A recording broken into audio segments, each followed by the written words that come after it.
Welcome to BTV news. వార్తలకి స్వాగతం. ముగిసిన ఏపీ మంత్రివర్గ సమావేశం. సీఎం చంద్రబాబు అధ్యక్షతన ఏపీ కేబినెట్ భేటీ. పలు నిర్ణయాలకు ఆమోదం. ఎస్సీ, ఎస్టీ, బీసీ మహిళా పారిశ్రామికవేత్తలకు అండగా నిలిచే పాలసీకి ఆమోదం. విజయసాయిరెడ్డికైనా మరెవరికైనా విశ్వసనీయత ముఖ్యమని మాజీ సీఎం జగన్ వెల్లడి. భయపడో రాజీపడో వెళ్లిపోతే ఎలాగని జగన్ ప్రశ్న.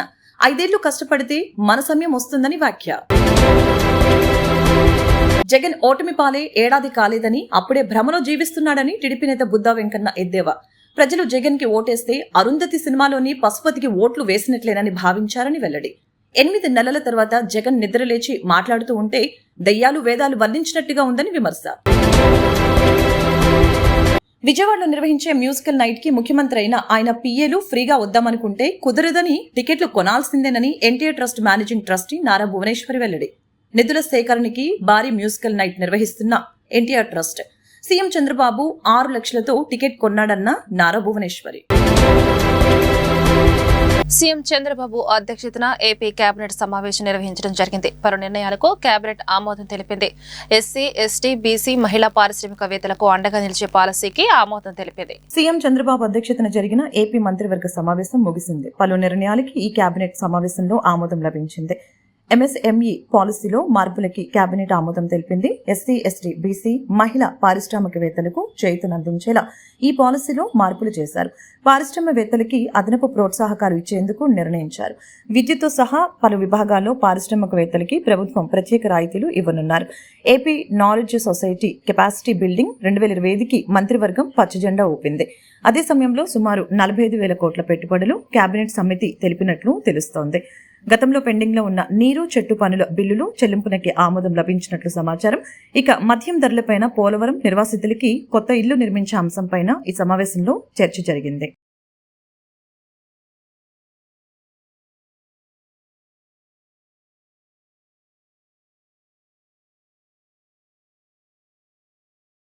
వైసీపీకి రాజ్యసభ సభ్యత్వానికి విజయసాయిరెడ్డి రాజీనామా చేయడం 2 తెలుగు రాష్ట్రాల్లో చర్చనీయాంశంగా మారింది. ఈ అంశంపై సీఎం జగన్ స్పందిస్తూ బయటకు వెళ్లే ప్రతి రాజ్యసభ సభ్యుడికి విశ్వసనీయత ఉండాలని జగన్ అన్నారు. ప్రలోభాలకు లొంగి భయపడో లేదా రాజీపడో వెళ్లిపోతే ఎలాగని ప్రశ్నించారు. రాజకీయాల్లో కష్టాలు ఉంటాయని, 5 ఏళ్లు కష్టపడితే మన సమయం వస్తుందని అన్నారు. విజయసాయిరెడ్డికైనా మరెవరికైనా విశ్వసనీయత ముఖ్యమని చెప్పారు. అసెంబ్లీ సమావేశాలను తాము బహిష్కరించలేదని జగన్ అన్నారు. శాసనసభ సమావేశాలకు హాజరయ్యే విషయంలో కోర్టుకు కూడా వెళ్లమని తెలిపారు. అసెంబ్లీ సమావేశాలకు గైర్హాజరుపై వాళ్ళు ఏం చేసుకున్నా వాళ్ళ ఇష్టమని అన్నారు. ఎదురెదురుగా ఉండి కొట్టుకోవడం ఎందుకని అన్నారు. తనకు ప్రతిపక్ష నేత హోదా ఇవ్వకపోవడంపై కోర్టుకు అసెంబ్లీ స్పీకర్ సమాధానం చెప్పాలని డిమాండ్ చేశారు. మేనిఫెస్టోలో 143 ప్రామిసెస్ 143 హామీలను ఎన్నికల మేనిఫెస్టోలో తాను చేర్చాడు. ఇంటింటికి దాన్ని ప్రచారం చేశాడు. ఎన్నికల వేళ చంద్రబాబు నాయుడు గారు ఆయన పార్టీ ఎమ్మెల్యేలను పార్టీ కార్యకర్తలను ఆయన చంద్రబాబు నాయుడు గారు ప్రతి ఇంటికి పంపించేటప్పుడు ఆ ఇంటికి వెళ్ళి ఆ ఇంట్లో చంద్రబాబు నాయుడు గారు మన మాటలు బహుశా ఎప్పటికీ కూడా ఎవరు కూడా మర్చిపోరేమో. చిన్నపిల్లలు కనపడితే నీకు 15,000, నీకు 15,000, నీకు 15,000. ఆ చిన్నపిల్లల తల్లులు కనపడితే నీకు 18,000, నీకు 18,000, నీకు 18,000. ఆ తల్లులు, ఆ పిన్నమ్మలు, ఆ తల్లుల అత్తలు, వాళ్ళ అమ్మమ్మలు, అంటే ఆ అమ్మలు, ఆ తల్లుల అత్తలు వాళ్ళు కనపడితే మీకు 50 ఏళ్ళు నిండాయి కదా, మీకు 48,000, నీకు 48,000, నీకు 48,000, నీకు 48,000.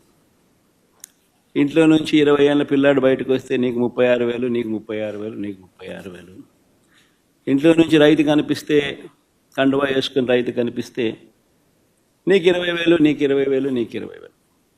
ఇది రొటీన్గా మనకు వినిపించిన మాటలు ఎన్నికలప్పుడు. ఈనాడు చూసినా, ఆంధ్రజ్యోతి చూసినా, TV5 చూసినా, వాళ్ళ ఇళ్ళట్లో నుంచి వచ్చే మాటలు విన్నా, ప్రతి ఇంట్లో రొటీన్గా కూడా ఇవన్నీ కూడా మనకు వినిపించే మాటలు. ఇవే కాకుండా ఈ హామీలన్నిటికీ గ్యారంటీ ఇదిగో బాండ్లు అని చెప్పించారు. బాండ్లు హామీలకు గ్యారంటీ అంటూ ఇంటింటికి బాండ్లు కూడా పంచారు. అమలు చేయలేకపోతే ఏమన్నారు? అమలు చేయలేకపోతే చొక్కా పట్టుకోండి అన్నారు. ఇప్పుడు వీరు ఇచ్చిన బాండ్లు ఏమైనాయి? ఇప్పుడు వీరు చెప్పిన మేనిఫెస్టో హామీలు ఏమైనాయి? వీరు పంచిన పాంప్లెట్స్ ఏమైనాయి? ఎవరి చొక్కా పట్టుకోవాలి? జగన్ ఓటమి పాలై ఏడాది కాలేదు, అప్పుడే భ్రమల్లో జీవిస్తున్నాడని ప్రజలు జగన్ కి ఓటేస్తే అరుంధతి సినిమాలోని పశుపతికి ఓటు వేసినట్టేనని భావించారని, కూటమి ప్రభుత్వాన్ని ఎన్నుకొని సంతృప్తిగా ఉన్నారని టీడీపీ నేత బుద్ధా వెంకన్న స్పష్టం చేశారు. 8 నెలల తర్వాత జగన్ నిద్రలేచి మాట్లాడుతుంటే దెయ్యాలు వేదాలు వర్ణించినట్టు ఉందని పేర్కొన్నారు. జగన్మోహన్ రెడ్డి వ్యాఖ్యలపై టీడీపీ నేతలు బుద్ధ వెంకన్న స్పందించారు. గురువారం తన కార్యాలయంలో మీడియాతో మాట్లాడారు. ఈ సమావేశంలో ఆయన మాట్లాడుతూ గత 5 ఏళ్లు నేరస్తులతో పాలన చేసిన జగన్ కి కనీసం ప్రతిపక్ష హోదా కూడా ఇవ్వలేదని చెప్పారు. 30 సంవత్సరాలు నేనే సీఎం అని భ్రమలో ఉన్నారని, జగన్ ను మానసిక వైద్య నిపుణులకి చూపించాలని కోరారు. సూపర్ 6 పథకాలని అమలు చేసి తీరుతామని అన్నారు. జగన్ పాలనలో ఆ పార్టీ ఎమ్మెల్యేలు, ఎంపీలు తప్ప ఎవరు సంతోషంగా లేరని, కార్యకర్తలకి జగన్ కి గౌరవం ఇవ్వలేదని చెప్పారు. జగన్ మాటలకి వైసీపీ నేతలు, కార్యకర్తలు విస్తుపోతున్నారు. జగన్ కి దమ్ముంటే అసెంబ్లీకి వెళ్లి ప్రజల పక్షాన మాట్లాడాలని అన్నారు. జగన్ 2.0 అంటే 11 సీట్లు కూడా రావని చెప్పారు. ఈడీ లెక్కల ప్రకారం 46,000 కోట్లు ఈడీ నీ ఆస్తులు జప్తు చేసింది. అంటే ఆ రోజుల్లో 46,000 కోట్లు అంటే ఈ రోజుకి దాదాపు 2 నుంచి 3 లక్షల కోట్లు వాల్యూ గల ఆస్తులు అవి నేను జప్తు చేసింది. నువ్వు ముఖ్యమంత్రి అయిన తర్వాత మొత్తం మందు దుకాణాలలో మొత్తం కూడా డబ్బులు కడితే సాయంత్రం తాడేపల్లి ప్యాలెస్కి వెళ్ళి అక్కడ మొత్తం ఒక 500-600 మందిని అక్కడ పెట్టుకొని డబ్బులు లెక్కేసుకోవడం. ఈ రాష్ట్ర సంపదను మొత్తం మేము దోషిస్తాము. అలాగే మైనింగ్, ఈ రాష్ట్రంలో ఉన్నటువంటి మైనింగ్ అందరూ ఎక్కువ అందరిని పిలిచారు. బిజినెస్ మ్యాన్ సినిమాలో చెప్పాం, ఇవన్నీ నావే, మీరు రావడానికి వీలు లేదని.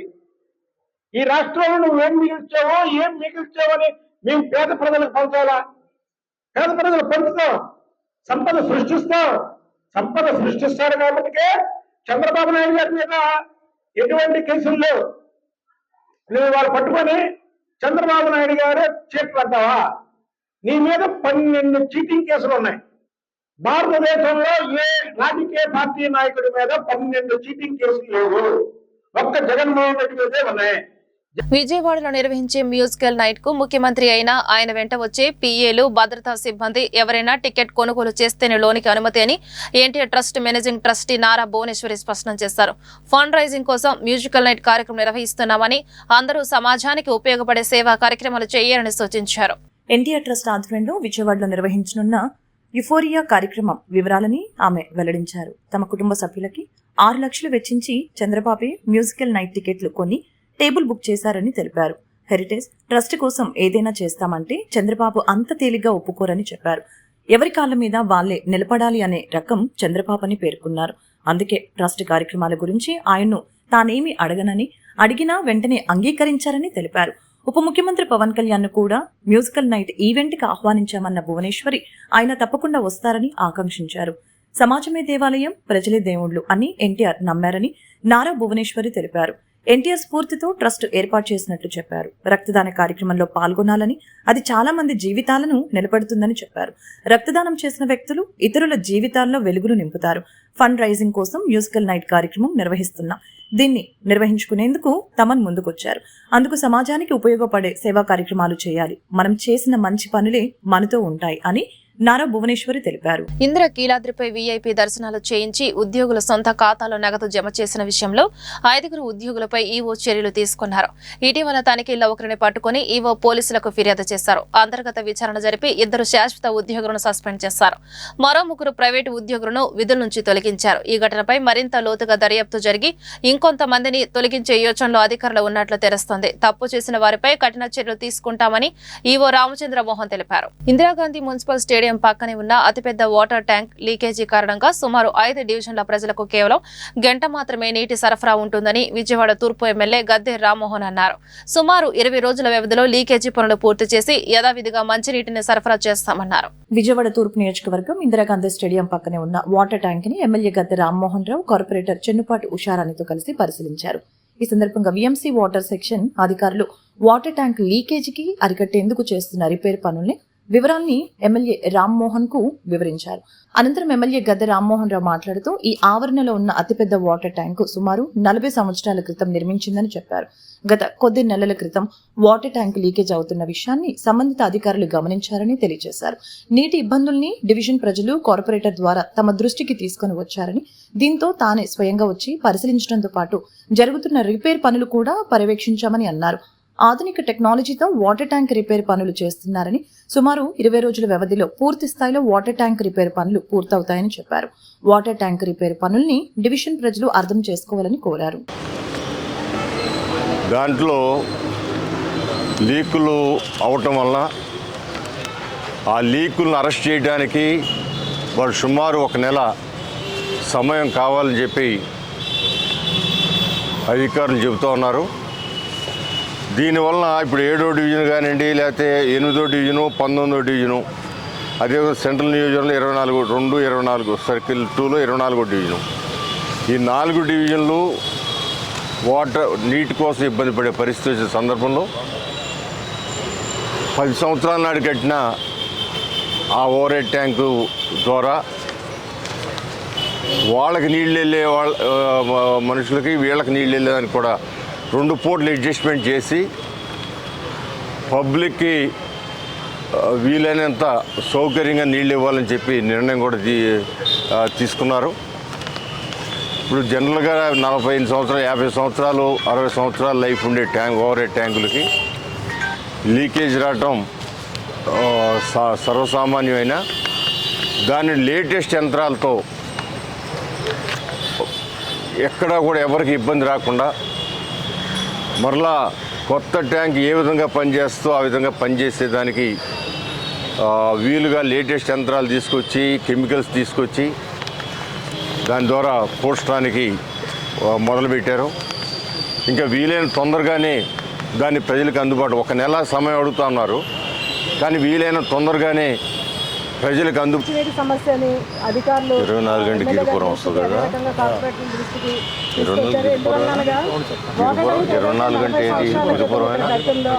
గిరిపురం రిపేర్లోకి వచ్చింది. ఆ వాటర్ ట్యాంక్ మరమ్మతుల కోసం ఎమ్మెల్యే గారు కమిషనర్ దృష్టికి తీసుకెళ్లారు. వెంటనే ఏదైతే ఎంత వీలైతే అంత తొందరగా వాటర్ ట్యాంక్ రిపేర్ చేస్తామని కమిషనర్ ఎమ్మెల్యే గారికి చెప్పారు. అదే రకంగా ఇక్కడ ఉన్న ప్రజలకు ఒకటే విజ్ఞప్తి చేస్తున్నామండి, వీలైనంత వరకు మీ బోర్ వాటర్ ఉపయోగించుకోండి. అదే రకంగా వాటర్ని ఎక్కువగా వాడకుండా లిమిట్గా వాడుకుంటే రోజుకు 1 పూట మాత్రమే ఇవ్వడానికి వీలవుతుందని అధికారులు చెప్తున్నారు. కొంచెం మీ సహాయ సహకారాలు అందిస్తే ఈ వాటర్ ట్యాంక్ చక్కగా రిపేర్ చేసి నెలాఖరులోగా మళ్ళీ ఎప్పట్లాగా మన ప్రజలందరికీ ఉపయోగపడే విధంగా అధికారులు తీసుకొస్తున్నారు. ఈ వాటర్ ట్యాంక్ని కూడా వాళ్ళు అత్యాధునికంగా ఏదైతే ఇప్పుడు ఉన్న దాన్ని బట్టి రిపేర్లు చేయడానికి వీలుగా మంచి ఎక్విప్మెంట్స్ తీసుకొచ్చి ఇక్కడ వీళ్ళు రిపేర్ చేస్తున్నారు. దయచేసి అందరూ కూడా గమనించి అధికారులకు సహకరించి ఏదైతే ప్రాబ్లం మరీ ఎక్కువ అవసరమైన చోట అయితే ఎమ్మెల్యే గారు కార్పొరేషన్ వాళ్ళతో మాట్లాడి అక్కడ వాటర్ ట్యాంక్స్ పంపించడానికి, బోర్ లేని వాళ్ళకి వాటర్ ట్యాంక్ పంపించడానికి వీలుగా మాట్లాడుతున్నారు. తప్పనిసరిగా మనం కూడా సహాయ సహకారాలు అందిస్తే మంచినీరు మళ్ళీ. కేంద్ర ప్రభుత్వం ప్రవేశపెట్టిన బడ్జెట్ అన్ని వర్గాలు అభ్యున్నతి చెందే విధంగా ఉందని బీజేపీ నేత జయప్రకాష్ నారాయణ అన్నారు. దేశాన్ని అభివృద్ధి పదంలో నడపాలన్న ప్రధాని నరేంద్ర మోడీ విజన్ బడ్జెట్ లో స్పష్టంగా కనపడుతుందన్నారు. విజయవాడ బీజేపీ రాష్ట్ర కార్యాలయంలో మీడియాతో మాట్లాడిన ఆయన ప్రజల తలసరి ఆదాయాన్ని పెంచేలా కేంద్రం అడుగులు వేస్తుందన్నారు. మధ్యతరగతి ప్రజలకు ఊరట కలిగించే విధంగా ట్యాక్స్ మినహాయింపు ఇచ్చారని, తద్వారా కొనుగోలు శక్తి పెరుగుతోందన్నారు. చిన్న పరిశ్రమలకు భారీగా ప్రోత్సాహం అందించేలా నిర్ణయం తీసుకోవడం సంతోషకరమన్నారు. అత్యంత వైభవంగా తిరుమల తిరుపతిలో స్వామివారికి జరిగే విధంగా పూజా కాంకర్యాలు గొల్లపూడిలోని శ్రీ వెంకటేశ్వర స్వామి దేవస్థానంలో జరుగుతున్నాయని మాజీ మంత్రి వెల్లంపల్లి శ్రీనివాసరావు స్పష్టం చేశారు. గత 4 రోజులుగా స్వామివారికి వార్షిక బ్రహ్మోత్సవాలు అత్యంత వైభవంగా జరుగుతున్నాయని వెల్లడించారు. ఈ దేవాలయంలో స్వామివారు ఉత్తరాభిముఖంగా దర్శనం ఇవ్వటం విశేషమన్నారు. గొల్లపూడిలోని వాసవి ఫార్మా మార్కెట్ కాంప్లెక్స్ నందు ఉన్న శ్రీ వెంకటేశ్వర స్వామివారి దేవస్థానం దేవస్థానంలో ద్వితీయ వార్షిక బ్రహ్మోత్సవాలు ఘనంగా జరుగుతున్నాయి. చివరి రోజు స్వామివారికి పుష్పయాగ కార్యక్రమం జరిగింది. కార్యక్రమంలో పెద్ద ఎత్తున భక్తులు పాల్గొని పుష్పాలతో పూజించారు. మాజీ మంత్రి వెల్లంపల్లి శ్రీనివాసరావు కార్యక్రమానికి హాజరై మాట్లాడారు. తిరుమల తిరుపతిలో స్వామివారికి జరిగే పూజ కైంకర్యాలు ఇక్కడ స్వామివారికి కూడా జరగటం విశేషమని తెలియజేశారు. దేవాలయ కమిటీ అధ్యక్షులు జొన్నలగడ్డ శివప్రసాద్ మాట్లాడుతూ స్వామివారు కోరిన కోరికల్ని తీర్చే కల్పతరువుగా భక్తులు భావిస్తున్నారని చెప్పారు. ధర్మకర్త నీలి సతీష్ మాట్లాడుతూ దేవాలయం నిరంతరం అభివృద్ధి చెందుతుందని, భక్తులు రోజురోజుకి పెరుగుతున్నారని, స్వామివారి మహిమతోనే ఇది సాధ్యమవుతుందని తెలిపారు.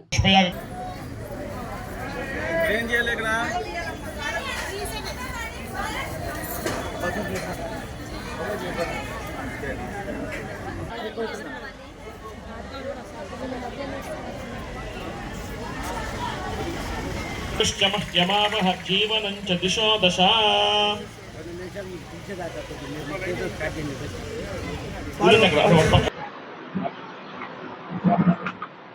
ప్రోక్షితమస్తు ప్రజాపతి ప్రియతాం శ్యామిందుఘోరాణి సవితా పురస్తాత్ సవితోత్తరాత్ సవితాధరాత్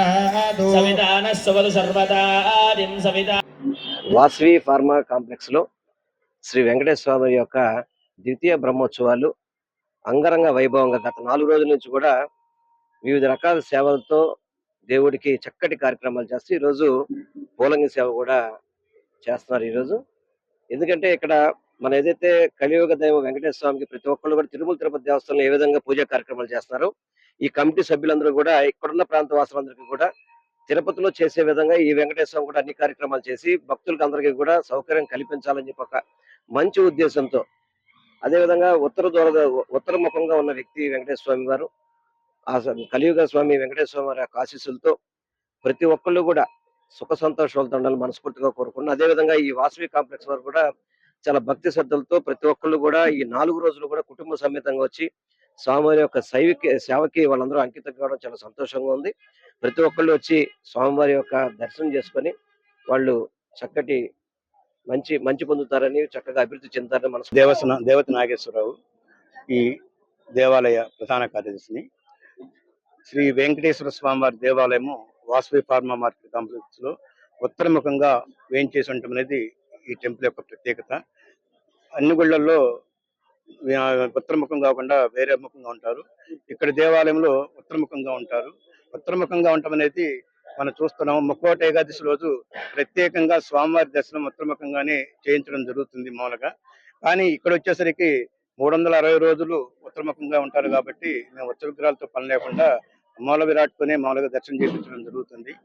ఈ దేవాలయం కూడా మన వాసవి ఫార్మా కాంప్లెక్స్ లో స్థలదాతగా మేమిస్తే వీరు నీలి సతీష్ గారు దేవాలయం నిర్మాణం కావించారు. వారి సొంత ఖర్చులతో నిర్మాణం కావించారు. మామూలుగా వారు మేనేజింగ్ ట్రస్టీలుగా, మేము ట్రస్టీలుగా, ప్రెసిడెంట్ సెక్రటరీలుగా మేము కంటిన్యూ అవుతున్నాం మామూలుగా. అలాగే ఇక్కడ భక్తులు కూడా విశేషంగా వచ్చేసేసి మామూలుగా నేరాలను అందుకుంటున్నారు. ఇక్కడ ప్రతి శనివారం కూడా గోష్ఠి బృందం వారిచే మామూలుగా పారాయణం, విష్ణు పారాయణం, సహస్రనామ పారాయణం అలాగే జరుగుతుంటాయండి. మామూలుగా ప్రతి శ్రవణ నక్షత్రం రోజున ప్రతి నెలలో శ్రవణ సతీష్ కుమార్ అండి. ఈ ఆలయానికి నేను ధర్మకర్తను. ఇది ప్రతిష్ఠ దగ్గర నుంచి ఇప్పటి వరకు కూడా స్వామివారి కైంకర్యాలన్నీ కూడా నిత్య ధూప దీప దైవజ్యాలతో చాలా వేగంగా అభివృద్ధి చెందుతూ నిరంతర సేవలు అందుకోవడం అనేది మా మహాభాగ్యంగా భావిస్తున్నాను. అదే దానిలో భాగంగా ఇవాళ ఈ యొక్క ద్వితీయ వార్షికోత్సవ మహోత్సవాలు గత 3 రోజులు జరుగుతున్నాయి. ఇవాళ ఆఖరి రోజు అండి. చాలా అద్భుతంగా స్వామివారు జరిపించుకోవడం జరుగుతుంది. ఉత్తరముఖంగా ఉన్నట్టు స్వామివారు కాబట్టి ఆయన మహత్యాలు మనకన్నా కూడా మన భక్తులందరికీ కూడా బాగా విశేషంగా తెలుస్తుంటాయి. కాబట్టి తప్పకుండా అందరూ కూడా విచ్చేసి ఈ కార్యక్రమాన్ని హాజరై స్వామివారి వాళ్ళు జరిగేటువంటి పుష్పయాగంలో పాల్గొని తీర్థప్రసాదం తీసుకోవాల్సిందిగా, అన్నప్రసాదం తీసుకొని తప్పనిసరిగా వెళ్ళవలసిందిగా మా విన్నపం మరియు కోరిక. నమో వెంకటేశ గోవింద. టెంపుల్ ప్రెసిడెంట్ అండి. ఈ గత 4 రోజులుగా ఈ వాసవి ఫార్మా కాంప్లెక్స్ అనేది గొల్లపూడిలో ఉందండి. ఆ ఆవరణలో మా టెంపుల్ మేము ఉత్తర ముఖ ద్వారంగా కట్టించుకున్నాము. ఎందుకంటే ఇక్కడ భక్తులు ఏది కోరినా స్వామివారి కోరికలు తీరుస్తున్నారు. ఎందుకంటే మాకు చాలా మంది చెప్తున్నారు, మేము అక్కడి దాకా వెళ్ళక్కర్లేదండి, మేము నిజంగా ఇక్కడ 14 గుళ్ళు ఉంటే మీరు వెంకటేశ్వర స్వామి గుడి కట్టించడం నిజంగా మా అదృష్టం అంటున్నారు. గత 4 రోజుల నుంచి బ్రహ్మోత్సవాల ద్వారా అంగరంగ వైభవంగా జరుగుతున్నాయండి. ఈ రోజున పూలాభిషేకం, పుష్పయాగం, అలాగే 12 గంటలకి దాదాపుగా 4000 మంది ఊరిపంతి ఉందండి. అన్నప్రసాదం తీసుకోవాల్సిందిగా భక్తులందరినీ కోరుతున్నాను. ఈ రోజున నిజంగా 4 రోజుల నుంచి కూడా భక్తులందరూ కూడా వచ్చి తీర్థ ప్రసాదాలు తీసుకెళ్తున్నారు. వారికి స్వామివారి ఆశీస్సులు ఉండాలని చెప్పి నగరంలో మెరుగైన పారిశుద్ధ్య నిర్వహణకు మినీ ట్రాన్స్పోర్ట్ స్టేషన్లు ఏర్పాటు చేయాలని విజయవాడ నగరపాలక సంస్థ కమిషనర్ ధ్యానచంద్ర అధికారులను ఆదేశించారు. గురువారం ఉదయం తన పర్యటనలో భాగంగా సాంబమూర్తి రోడ్, ధర్నా చౌక్, పూర్ణానందపేట ప్రాంతాలని పర్యటించి క్షేత్రస్థాయిలో పరిశీలించారు. మెరుగైన పారిశుద్ధ్య నిర్వహణ కోసం సాంబమూర్తి రోడ్లో ఏర్పాటు చేసిన మినీ గార్బేజ్ ట్రాన్స్ఫర్ స్టేషన్ను పరిశీలించారు. అటువంటి గార్బేజ్ స్టేషన్లు నగరంలో అవసరమైన ప్రతి చోట ఏర్పాటు చేయాలని, సాంబమూర్తి రోడ్లో ఉన్న మినీ గార్బేజ్ ట్రాన్స్పోర్ట్ స్టేషన్ ముందు అందంగా కనిపించేందుకు, కాలుష్యాన్ని అరికట్టేందుకు పచ్చటి మొక్కల్ని పెట్టే ప్రణాళికను సిద్ధం చేయాలని అధికారులను ఆదేశించారు. సాంబమూర్తి రోడ్డు వద్ద గల పబ్లిక్ టాయిలెట్లను పరిశీలించారు. నిత్యం పబ్లిక్ టాయిలెట్ల నిర్వహణ అధికారులు ఎప్పటికప్పుడు పర్యవేక్షిస్తూ ప్రజలకు ఎటువంటి అసౌకర్యం కలగకుండా పరిశుభ్రంగా మరమ్మతులు లేకుండా చూసుకోవాలని అధికారులను ఆదేశించారు. పూర్ణానందపేట్ పర్యటించి రోడ్లపై ఎటువంటి ఆక్రమణలు జరగకుండా వ్యాపారస్తులు వారి ప్రాంతాలలోనే వారి వ్యాపారాలు చేసుకునేటట్టు చూసుకోవాలని, ట్రాఫిక్ అంతరాయం ఉన్న ఆక్రమణలను ఎప్పటికప్పుడు తొలగించాలని అధికారులను ఆదేశించారు. ధర్నా చౌక్ వద్ద గల అన్నా క్యాంటీన్ను పర్యటించి క్షేత్రస్థాయిలో పరిశీలించారు.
రాష్ట్రంలో కులగణన జరగాలన్న ఏకైక లక్ష్యంతో రాష్ట్ర బీసీ సమన్వయ కమిటీ పనిచేస్తుందని బీఎస్పీ జాతీయ convener retired DGP J Purnachandrarao వెల్లడించారు. రాష్ట్రంలో, దేశంలో బీసీలు రాజకీయంగా, సామాజికంగా వెనుకబడి ఉన్నారని, రాజ్యాధికారం ద్వారానే బీసీల అభివృద్ధి సాధ్యపడుతుందని పేర్కొన్నారు. పార్టీలకు అతీతంగా బీసీ, ఎస్సీ, ఎస్టీల అభివృద్ధికి కట్టుబడి ఉన్నామని చెప్పారు. ఆంధ్రప్రదేశ్ బీసీ సమన్వయ కమిటీ ఆధ్వర్యంలో భవానీపురం పున్నమి ఘాట్లో 2 రోజుల పాటు రాష్ట్ర ప్రతినిధులు, జిల్లా చైర్మన్లు, జిల్లా కన్వీనర్ల సమావేశాలు, శిక్షణ తరగతులు జరుగుతున్నాయి.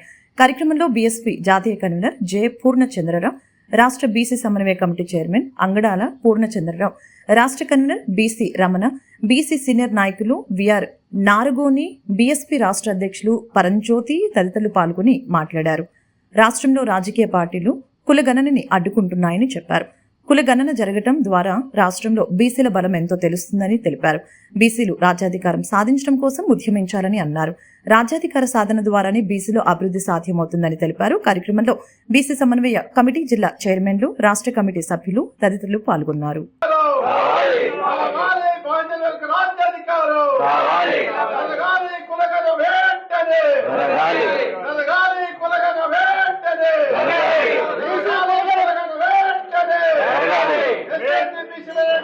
Retired DGP, Bahujan Samaj party state coordinator. అయితే ఈ రోజున మీ ద్వారా ప్రజలకు తెలియజేసేది ఏంటంటే, ఈ ఉన్నటువంటి పాలక పార్టీలు, మరి ప్రతిపక్ష వైసీపీ పార్టీ బీసీలకి ఎంత అన్యాయం చేస్తుంది అనే దృష్టితో మేము బీసీల కులగణన ఉద్యమం గురించి బీసీ సమన్వయ కమిటీని ఒకటి ఏర్పాటు చేశాం. ఈ బీసీ సమన్వయ కమిటీ రాష్ట్ర స్థాయిలో, అలాగే జిల్లా స్థాయిలో కూడా ఈ కమిటీలు ఏర్పాటు చేయడమే కాకుండా, మరి ఆఫీస్ బేరర్స్, అటు జిల్లా నుంచి వచ్చినటువంటి చైర్మన్లు, కన్వీనర్లు, అలానే రాష్ట్ర స్థాయిలో కూడా చైర్మన్ అంగడాల పూర్ణచంద్రరావు గారు, మరి బీసీ రమణ గారు ఆయన కన్వీనర్గా ఉన్నారు. వీరందరితో కలిపి ఈ రోజున ఈ 2 రోజుల పాటు ఇక్కడ కృష్ణానది తీరాన శిక్షణా తరగతులు నిర్వహిస్తున్నాం. బీసీలకి చారిత్రకంగా ఎంత అన్యాయం జరిగింది, ఇంకా ఎలా జరుగుతుంది, ఇలాగే కనుక బీసీలు పడి ఉంటే ఎప్పటికైనా సరే మరి వెనకబడిన తరగతులు ఇంకా మరింత వెనక్కి నెట్టివేయబడేటువంటి పరిస్థితి ఉందని చెప్పి ఈ రోజున ఈ కార్యక్రమాలు నిర్వహించాం. అయితే ముఖ్యంగా చెప్పాలంటే మా బీసీలకు ఆంధ్రప్రదేశ్లో జరిగే అన్యాయం ఒక పక్కన మనం తెలంగాణలో చూడండి, తెలంగాణలో కులగణన చేశారు. ఆ రిపోర్ట్ని, సర్వే రిపోర్ట్ని మరి అసెంబ్లీలో కూడా పెట్టారు. మోడీ ప్రభుత్వం మరి క్యాస్ట్ సెన్సస్ మీద ఏ రకమైనటువంటి చర్యలు తీసుకుంటే కిమ్మనకుండా కూర్చుంది. Most probably caste census Modi ప్రభుత్వం చేపట్టకపోవచ్చు. సడన్ గా ఒక అర్ధరాత్రి నిర్ణయాలు తీసుకుని సెన్సస్ కి మేము ఉత్తర్వులు ఇచ్చాం, సెన్సస్ చేసుకోండి అంటారు. అప్పటికి అసలు సమయం మించిపోతుంది. ఎవరు కూడా ఉద్యమం రూపంలో ఎదిరించేటువంటి పరిస్థితి లేకుండా మరి ఇక్కడ అనేక సంవత్సరాల నుంచి బీసీ ఉద్యమాల్లో పనిచేస్తున్నటువంటి ముఖ్య నాయకులు, అనేక సంఘాల్లో పనిచేస్తున్నటువంటి ఆంధ్రప్రదేశ్లో ఉన్నటువంటి ముఖ్య నాయకులంతా కూడా పాల్గొనడం జరిగింది. ముఖ్యంగా బీసీలకు జరుగుతున్నటువంటి రాజకీయ అన్యాయం గురించి, రాజకీయ అంటరానితనం గురించి, రాజకీయ బానిసత్వం గురించి దీంట్లో చర్చించడం జరిగింది. అదేవిధంగా కుల గణన గురించి ప్రతి కోర్టు కూడా, ప్రతి పార్టీ కూడా ఏంటిది అని అంటే ఈ కులగణన అనేది లేకపోవటం వల్లనే మేము ఇవ్వలేకపోతున్నాము, లేకపోతే రిజర్వేషన్లను పెంచలేకపోతున్నాము అనే ఒక సాకు చూపించి ఈ రిజర్వేషన్లను కొట్టివేయటం జరుగుతూ ఉంది. కాబట్టి ఇవాళ ఆంధ్రప్రదేశ్ రాష్ట్రంలో బీసీలు ఇటు రాజకీయ రిజర్వేషన్లు లేవు, అదేవిధంగా వైఎస్ఆర్సీపీ కానీ, టీడీపీ కానీ, అదేవిధంగా కాంగ్రెస్ పార్టీ కానీ అన్ని పార్టీలు కూడా టికెట్లు ఇచ్చేటప్పుడు బీసీలకు ఎమ్మెల్యే టికెట్లను కేటాయించడం లేదు. అంటే ఇటు రాజకీయ రిజర్వేషన్లు లేవు, అదేవిధంగా రాజకీయ పార్టీలు కూడా ఏంటిది అని అంటే అవి వివక్షతను చూపించి కేవలం ఈ రాష్ట్రంలో కొన్ని వర్గాలకు మాత్రమే, అంటే ఒక 30% ఉన్నటువంటి వర్గాలకే ప్రాతినిధ్యం ఉంది. మిగిలిన 70% ఉన్నటువంటి ఓబీసీలకు మరి రాజకీయ ప్రాతినిధ్యం లేదు, మహిళలకు ప్రాతినిధ్యం లేదు, ముస్లిం సమాజానికి కూడా ప్రాతినిధ్యం లేదు. అంటే 70% ప్రజల్ని ఈ టీడీపీ కానీ, కాంగ్రెస్, వైఎస్ఆర్సీపీలు పక్కన పెట్టేసి 30% ఉన్నటువంటి వాళ్ళకే, దాంట్లో ఈ దాదాపు 17% ఉన్నటువంటి ఎస్సీ ఎస్టీలకు బాబాసాహెబ్ అంబేద్కర్ రాజకీయ రిజర్వేషన్లు ఇచ్చినంత వల్ల కనీసం ఆ శాతమైనా వాళ్ళు ఇవ్వగలుగుతున్నారు. ఇక మిగిలింది వాళ్ళు ఇచ్చేది 10%. కాబట్టి మరి ఈరోజు క్షుణ్ణంగా చర్చించడం జరిగింది. రాబోయే కాలంలో ఆంధ్రప్రదేశ్ బీసీ సమన్వయ కమిటీ చైర్మన్గా పనిచేస్తూ ఉన్నాం. ఈరోజు రేపు 2 రోజుల పాటు ఈ పున్నమి ఘాట్లో కృష్ణానది ఒడ్డున బీసీ నాయకులందరూ కూర్చొని ఒక కార్యాచరణ రూపొందించుకోబోతూ ఉన్నాం బీసీ సమన్వయ కమిటీ ద్వారా. ఈ బీసీ సమన్వయ కమిటీ ఏ పార్టీకి అనుబంధంగా కానీ, ఏ పార్టీకి విరోధంగా కానీ లేదు. అలానే ఏ సంఘాలతో కూడా అన్ని సంఘాలనే కలుపుకొని, బీసీ సంఘాలు, ఎస్సీ సంఘాలు, ఎస్టీ సంఘాలు, మైనార్టీ సంఘాలను కూడా కలుపుకొని, అలానే అన్ని రాజకీయ పార్టీలో ఉన్నటువంటి బీసీ, ఎస్సీ, ఎస్టీ, మైనార్టీ సోదరులు, నాయకులందరినీ కలుపుకొని ఒకే ఒక ఏజెండాతో, అదే బీసీ కులగణన, సమగ్ర కులగణన ఈ రాష్ట్రంలో జరగాలని, ఏ కులం ఎంతమంది ఉంటారో, మేము ఎంత ఉన్నామో మాకంత వాటా రావాలనే ఉద్దేశంతో మేము ఈ బీసీ సమన్వయ కమిటీ పనిచేస్తూ ఉంది. అందులో భాగంగానే ఈ 2 రోజుల పాటు ఇక్కడే ఉండి అన్నిటి విషయం మీద చర్చించుకొని ముందుకు వెళ్తా ఉన్నాం. ఈ బీసీ సమన్వయ కమిటీ ఏర్పాటి 3 నెలల్లో ఈ రాష్ట్రంలో ఉన్నటువంటి అన్ని జిల్లాలలో కూడా 26 జిల్లాల్లో కూడా నేను, మా కన్వీనర్ గారు రమణ గారు అందరం కలిసి ప్రతి జిల్లాలో కూడా కమిటీలు వేసుకోవటం అయింది. ఆ కమిటీలే ఈరోజు ఆ కమిటీలో ఉన్నటువంటి చైర్మన్, కన్వీనర్ ఇక్కడ శ్రీ రమణ, ఆంధ్రప్రదేశ్ బీసీ సమన్వయ కమిటీ రాష్ట్ర కన్వీనర్. ఈరోజు రాష్ట్ర వ్యాప్తంగా,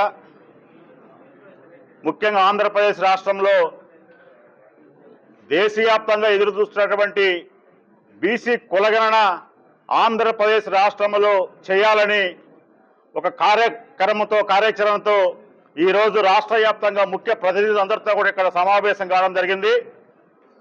రాష్ట్ర కమిటీ, జిల్లా చైర్మన్, కన్వీనర్లతోటి మేము సూటిగా అడుగుతున్నాం. తెలుగు గడ్డ పైన పక్క రాష్ట్రంలో ఉన్నటువంటి తెలంగాణ రాష్ట్రంలో బీసీ కులగణ నోటిఫికేషన్ ఇచ్చినప్పుడు కూడా ఆంధ్రప్రదేశ్ రాష్ట్రంలో ఎందుకు చలనం లేదు? తెలంగాణ రాష్ట్రంలో బీసీ కులగణన ప్రారంభించినప్పుడు కూడా ఇక్కడ బీసీలు ఉన్నారా లేరా అనేది ఈ కూటమి ప్రభుత్వంకి ఏమైనా కనీసం బీసీలకు మనం ఏమైనా చేయాలా, పక్క రాష్ట్రంలో జరుగుతుందని కూడా ఎటువంటి విధానం ఇక్కడ ప్రారంభించడం లేదు. అదేవిధంగా తెలంగాణ రాష్ట్రంలో బీసీ కులగణన చేసి వాళ్ళు ఆ లెక్కలు కూడా బయట పెట్టిన తర్వాత కూడా ఆంధ్రప్రదేశ్ గడ్డపైనటువంటి బీసీల యొక్క స్థితిగతులపైన రాష్ట్ర కేబినెట్ ఎందుకు చర్చించలేదని బీసీ సమన్వయ ఈరోజు సూటిగా మాట్లాడుతుంది.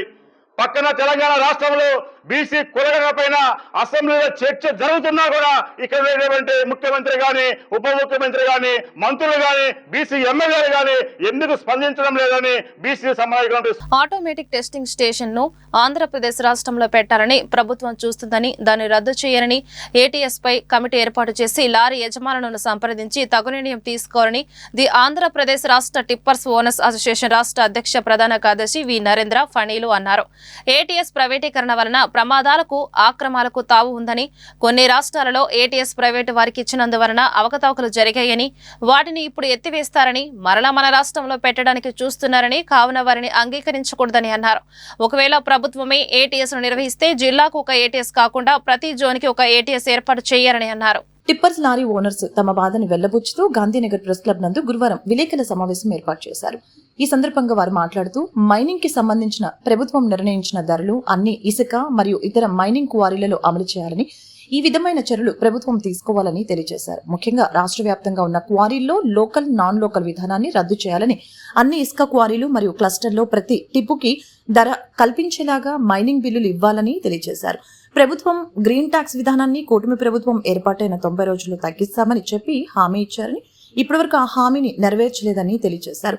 ఆర్టీఓ అధికారులు, మైనింగ్ అధికారులు వేస్తున్న అధిక పెనాల్టీలను కట్టలేని పరిస్థితిలో యజమాని ఉండగా ప్రభుత్వం సానుకూలంగా స్పందించవలసిందిగా మనవి చేసుకుంటున్నామని తెలియజేశారు. సమావేశంలో గౌరవ సలహాదారుడు వడ్లమూడి వెంకటేశ్వరరావు, ఉపాధ్యక్షుడు గంగవరపు మురళీమోహన్, ఎగ్జిక్యూటివ్ మెంబర్ శ్రీలం వెంకటేశు, సింగినేడి శ్రీనివాసరావు తదితరులు పాల్గొన్నారు. ఆంధ్ర రాష్ట్ర tipper owners association state general సెక్రటరీని. ఈ ప్రెస్ మీట్ గల కారణాలు ఏంటంటే, టిప్పర్ యజమానులు పడుతున్న సమస్యలు కొన్ని రాష్ట్ర ప్రభుత్వం కొన్ని విధానాలను ఏర్పాటు చేసింది. వాటి విషయమై కొన్ని క్లారిఫికేషన్స్ కొన్ని వ్యతిరేకిస్తున్నాం. వాటి గురించి మాట్లాడటం కోసమని ప్రెస్ మీట్ పెట్టడం జరిగింది. మొట్టమొదటిది, రాష్ట్ర ప్రభుత్వం ఏటీఎస్ విధానాన్ని తీసుకొస్తుంది ప్రైవేటీకరణ చేస్తూ.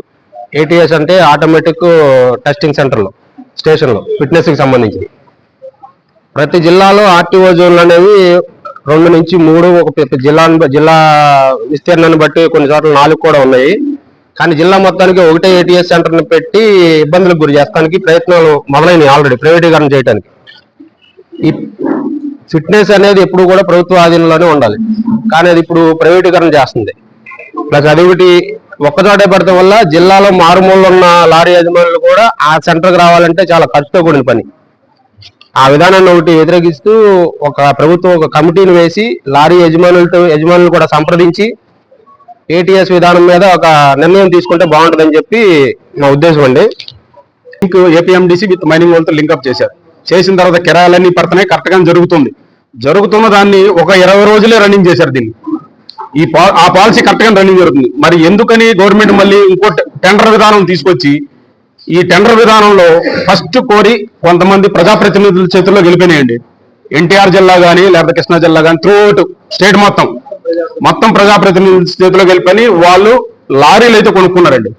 కొనుక్కొని మేము ఇదే విధానంలో 70 సంవత్సరాల నుంచి మోటార్ ట్రాన్స్పోర్ట్లో ఉన్నాం. ఈ ట్రాన్స్పోర్ట్ విధానం ద్వారానే మాకు 1-2 లారీలు ఉన్నాయి. సింగిల్ లారీ ఓనర్, 2 లారీలు ఓనర్ ఉన్నారు. దీని మీదనే జీవనాధారం, దీని మీద బతుకుతున్నాం. గత గవర్నమెంట్ 8 నెలల నుంచి వచ్చిన తర్వాత కనీసం ఫైనాన్స్లు కట్టుకొని డ్రైవర్ జీతాలు ఇచ్చుకోలేని పరిస్థితిలో అయితే ఉన్నాం. ఆ సిచ్యువేషన్ నుంచి ఏమైందంటే, కోరికి డైరెక్ట్ గా 140 రూపాయలు టన్ అండి. ఏది మైనింగ్ వారిని నిర్ణయించిన ధర 140 కానీ స్టార్టింగ్ లో 40 టన్నులకి 10,000 రూపాయలు వసూలు చేశారండి. 10,000 రూపాయలు ఎన్టీఆర్ జిల్లాలో ఉన్నాం కాబట్టి 10,000 రూపాయలు వసూలు చేశారండి. మేము వెళ్తే 10,000 రూపాయలు మా జాత కూడా కట్టించుకున్నారు. కట్టించుకున్న తర్వాత అక్కడ నుంచి కరెక్ట్ గా 40 కిలోమీటర్లు కంచించర్లు కానీ నందిగామ కానీ 40 నుంచి అప్ అండ్ డౌన్ 82 కిలోమీటర్స్ వస్తుంది. ప్రతిష్టాత్మకంగా అమలు చేస్తే వాటి మీద గుజరాత్ గవర్నమెంట్ అమలు చేస్తే దాని మీద కోర్టుకెళ్ళి బిల్లు వేయడం వల్ల ఆ ఏటీఎస్ విధానాన్ని రద్దు చేయడం జరిగిందండి. ఏటీఎస్ విధానం అనేది స్టేట్ గవర్నమెంట్ సంబంధించింది కాదు, సెంట్రల్ గవర్నమెంట్ ఫండ్ ఇస్తుంది. దానివల్ల ప్రైవేట్ వ్యక్తుల చేతుల్లోకి వెళ్తే వాహనాల పట్టుతో పరిమాణాన్ని చెక్ చేయడానికి ప్రైవేట్ వాళ్ళ చేతుల్లో ఏముంటుందో తెలియదు. స్టేట్లో జిల్లాకి ఒక సెంటర్ ఇస్తారు. అంటే మన స్టేట్లో ఎన్ని జిల్లాలు ఉంటే జిల్లా మొత్తం ఆ సెంటర్కి రావాలి. దానివల్ల రవాణా రంగంలో ఈ ఫిట్నెస్ చేయించుకోవడానికి వచ్చేటప్పుడు వచ్చే దారి ఖర్చులు కానీ టోల్ గేట్లు కానీ మరి అది ఎప్పుడు అవుతుందో ఏంటో, ఏ విధమైన మర్మం ఉందో ఒక్కసారి పునరాలోచించి ఈ ఏటీఎస్ విధానాన్ని రద్దు చేసి ఈ ఏటీఎస్ ఫండ్ ఏదైతే ఇస్తుందో సెంట్రల్ గవర్నమెంట్ ఇచ్చే ఫండ్ని మన ఆర్టీఓ డిపార్ట్మెంట్కి ఇస్తే ఆర్టీఓ డిపార్ట్మెంట్ కూడా అభివృద్ధి చెందుతుంది అనేది మా అభిప్రాయం అండి. దయచేసి గవర్నమెంట్ దీన్ని సహకరించగలదని కోరుకుంటున్నాం. ఇంకోటి ఏంటంటే సార్, గ్రీన్ ట్యాక్స్ 90 రోజుల్లో పరిష్కరిస్తాం సమస్యను అన్నారు. మన స్టేట్లో 7 సంవత్సరాలు దాటిన వాహనానికి 7 సంవత్సరాలు కంప్లీట్ అయితే గ్రీన్ ట్యాక్స్ ఉందండి. పక్క స్టేట్లో 7 సంవత్సరాలు కాదండి, 8 సంవత్సరాలు ఉన్నాయి. ఏదైనా గ్రీన్ ట్యాక్స్ విధానం మన స్టేట్లో ఉన్నంత అత్యధిక ధర ఏ స్టేట్లో లేని విధంగా ఉందండి. ఇది ఎలా ఉందంటే గత ప్రభుత్వం ఇలా చేసింది, మేము ఇలా చేస్తామని చెబుతున్నారు తప్పితే ఏ ప్రభుత్వం వచ్చినా ఎవరి గాడికే ఉందండి. ఇసుక క్వారీలు ఉన్నాయండి, లోకల్ నాన్ లోకల్ అని చెప్పి విభజిస్తున్నారండి. ట్రాన్స్పోర్టర్కి మెయిన్ దెబ్బ అక్కడ పడిపోతుందండి. ఏం జరుగుతుందంటే లోకల్ నాన్ లోకల్ ఏంటి సార్, లారీ ఓనర్ అందరం ట్యాక్సీలు కడుతున్నాం, అందరం ఒకటే కదా. లోకల్ వాళ్ళకి ప్రయారిటీ లోడింగు, రేటు తక్కువ లోడింగు, దీనివల్ల వ్యవస్థ దెబ్బతింటుందండి. అందరినీ ఒకటే విధంగా చూడమని మేము కోరుకుంటున్నాం. అందరికీ ఒకటే రేటు ఉండాలి. ఈరోజు ప్రజెంట్ ముగిసిన ఏపీ మంత్రివర్గ సమావేశం. సీఎం చంద్రబాబు అధ్యక్షతన ఏపీ కేబినెట్ భేటీ. పలు నిర్ణయాలకు ఆమోదం. ఎస్సీ, ఎస్టీ, బీసీ మహిళా పారిశ్రామికవేత్తలకు అండగా నిలిచే పాలసీకి ఆమోదం. విజయసాయిరెడ్డికైనా మరెవరికైనా విశ్వసనీయత ముఖ్యమని మాజీ సీఎం జగన్ వెల్లడి. భయపడో రాజీపడో వెళ్లిపోతే ఎలాగని జగన్ ప్రశ్న. 5 ఏళ్లు కష్టపడితే మన సమయం వస్తుందని వ్యాఖ్య. జగన్ ఓటమి పాలే ఏడాది కాలేదని, అప్పుడే భ్రమలో జీవిస్తున్నాడని టీడీపీ నేత బుద్దా వెంకన్న ఎద్దేవా. ప్రజలు జగన్ కి ఓటేస్తే అరుంధతి సినిమాలోని పశుపతికి ఓట్లు వేసినట్లేనని భావించారని వెల్లడి. 8 నెలల తర్వాత జగన్ నిద్రలేచి మాట్లాడుతూ ఉంటే దయ్యాలు వేదాలు వల్లించినట్టుగా ఉందని విమర్శ. విజయవాడలో నిర్వహించే మ్యూజికల్ నైట్ కి ముఖ్యమంత్రి అయిన ఆయన పిఏలు ఫ్రీగా వద్దామనుకుంటే కుదరదని, టికెట్లు కొనాల్సిందేనని NTR trust managing trustee Nara Bhuvaneswari వెల్లడి. నిధుల సేకరణకి భారీ మ్యూజికల్ నైట్ నిర్వహిస్తున్న ఎన్టీఆర్ ట్రస్ట్ సీఎం చంద్రబాబు 6 లక్షలతో టికెట్ కొన్నాడన్న నారా భువనేశ్వరి. ఈ వార్తలు ఇంతటితో సమాప్తం. నమస్కారం.